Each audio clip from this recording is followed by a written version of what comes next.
Hey guys, and welcome back to my YouTube channel. I hope you're all doing well. Today we're going to learn how to make ful medames, which is a traditional Egyptian fava bean stew, but it's enjoyed all throughout the Arab world. It's honestly my favorite vegetarian dish, and this is my mom's take on it. She taught me how to make it when I moved out for college because it's super affordable to make. First thing you're going to need is a can of fava beans, which are a plant-based protein and they're packed with fiber.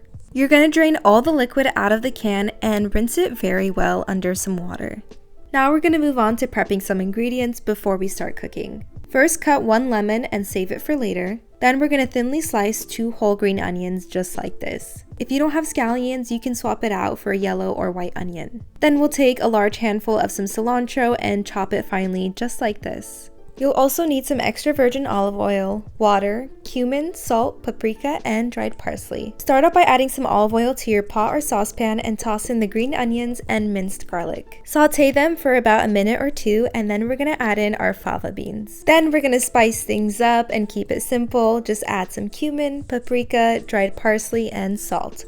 Of course, add the salt to your taste. Then give it all a good mix and let it simmer for a few minutes or just until the beans soften up. You'll know they softened up when you can easily mash it with a spatula or wooden spoon. I like to mash it only about halfway, leaving some chunks, but you can do as you like. Now we can sprinkle in our fresh cilantro as well as some lemon juice. Give it a good mix, and if you like it on the thicker side, it should be good to go, but I like it a little bit more thin, so here I'm just going to add a little bit more water. Now we can transfer it from the pot to our serving plate.